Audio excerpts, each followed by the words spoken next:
Hi అండి, అందరూ బాగున్నారా? మేమైతే బాగున్నాము. నేను కొత్తగా యూట్యూబ్ ఛానల్ని స్టార్ట్ చేశాను. నా ఛానల్ని సబ్స్క్రైబ్ చేసుకుని నా ఛానల్లో ఉన్న వీడియోస్ చూసి లైక్ చేయండి.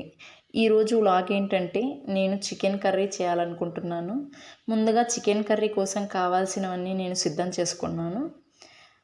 ఫస్ట్ స్టవ్ ఆన్ చేసుకుని అందులో ఒక బౌల్ పెట్టుకొని ఆ బౌల్ కొంచెం వేడెక్కాక దాంట్లో 2-3 టేబుల్ స్పూన్స్ మనం ఆయిల్ యాడ్ చేసుకోవాలి. ఆయిల్ యాడ్ చేసిన తర్వాత ఆవాలు వేసి దాంతోపాటు కొంచెం కరివేపాకు రెమ్మలు వేసి అవి ఒక 30 సెకండ్స్ అలా ఫ్రై అయిన తర్వాత మనం సన్నగా కట్ చేసి పెట్టుకున్న ఆనియన్ ముక్కలు అనేది యాడ్ చేసుకోవాలి. అలా యాడ్ చేసిన తర్వాత ఆనియన్స్ని మధ్య మధ్యలో కదుపుతూ ఉండాలి గరిటతో.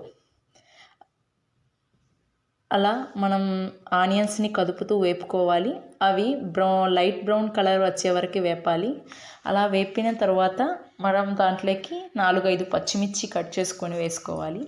పచ్చిమిర్చి యాడ్ చేయడం వల్ల ఏమవుతుందంటే చికెన్కి కొంచెం మనకి ఎక్స్ట్రా ఫ్లేవర్ అనేది వస్తుంది. సో చికెన్ కర్రీ టేస్టీగా ఉంటుంది. సో పచ్చిమిర్చి వేసిన తర్వాత ఒక 3 మినిట్స్ అలా వేపిన తర్వాత టమోటా అనేది యాడ్ చేసుకున్నాం. టమోటా కొంచెం మెత్తబడిన తర్వాత అందులోకి మనము నీట్గా చికెన్ వాటర్తో వాష్ చేసి పెట్టుకున్న చికెన్ అనేది యాడ్ చేస్తున్నాం. చికెన్ కొంచెం కొంచెంగా యాడ్ చేసిన తర్వాత మొత్తం ఒకసారి బాగా కలపాలి. అలా కలపడం వల్ల ఏమవుతుందంటే ఆయిల్, టమోటా, ఆనియన్స్ అనేవి చికెన్తో బాగా కలిసిపోతాయి.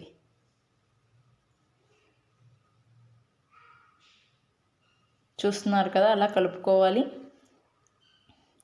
అలా కలిపిన తర్వాత మనం చికెన్ వేసి ఒక 2 మినిట్స్ అలాగే ఉంచిన తర్వాత ఏం చేయాలంటే దాంట్లో కొంచెం పసుపు, ఉప్పు అనేది వేయాలి. పసుపు, ఉప్పు మనం చికెన్లో స్టార్టింగే వేయడం వల్ల ఏమవుతుందంటే పీసెస్కి సాల్ట్ బాగా పడుతుంది. పసుపు యాడ్ చేయడం వల్ల టేస్ట్ కూడా సూపర్గా వస్తుంది.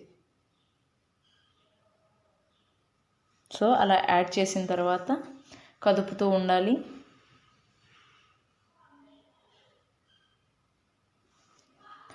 అలా కలిపిన తర్వాత కాసేపు మూత పెట్టి ఒక 5 మినిట్స్ అలాగే రెస్ట్ చేయాలి.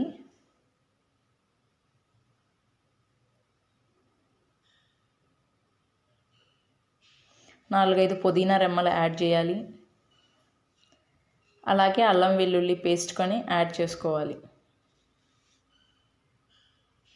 అల్లం వెల్లుల్లి పేస్ట్ యాడ్ చేసిన తర్వాత బాగా ముక్కలకి అంతా అది పట్టేలాగా కలపాలి.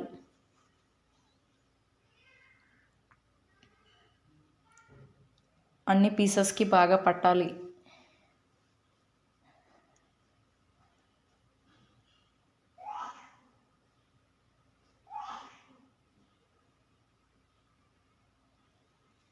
సో అలా వేసిన తర్వాత ఏం చేయాలంటే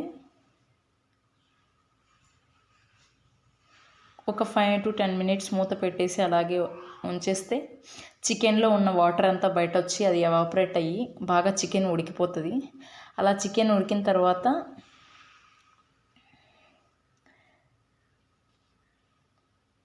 నేను మూత తీసి కొంచెం కొత్తిమీర యాడ్ చేశాను. కొంచెం కొత్తిమీర యాడ్ చేసిన తర్వాత నేను ధనియాల పొడి అలాగే కారం పొడి కూడా దాంట్లో యాడ్ చేస్తున్నాను. సో ఆ క్లిప్ మిస్ అయిపోయింది. యాడ్ చేసిన తర్వాత క్లిప్ మాత్రమే ఉంది. సో అలా కలపాలి. కలిపిన తర్వాత నేను ఆనియను, టమోటా అనేది ప్యూరీ లాగా చేసి పెట్టుకున్నాను. సో ఆ ప్యూరీ అనేది యాడ్ చేస్తున్నాను ఇప్పుడు. ఆ ప్యూరీ యాడ్ చేసి యాడ్ చేసిన ప్యూరీని మొత్తం బాగా పీసెస్కి పట్టేలాగా కలపాలి. ఒక 2-3 మినిట్స్ అంటే మీడియం ఫ్లేమ్లో అనేది మనం వేపుకోవాలి. వేపిన తర్వాత ఏమవుతుందంటే దాంట్లో ఆయిల్ అనేది సపరేట్ అవ్వడం మనం గమనిస్తాం.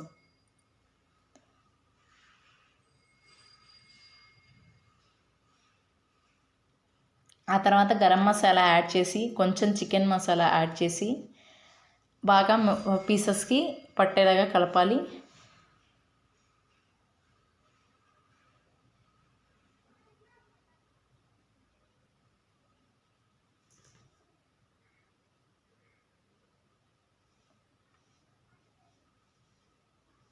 సో ఇప్పుడు కొంచెం వాటర్ యాడ్ చేసుకొని దాన్ని అలాగే కలుపుతూ మనకు టేస్ట్కి ఉప్పు సరిపోయిందా లేదా చూసుకొని, తక్కువ ఉంటే అడ్జస్ట్ చేసుకొని, తర్వాత మూత పెట్టి కాసేపు ఉడకనించి ఫైనల్గా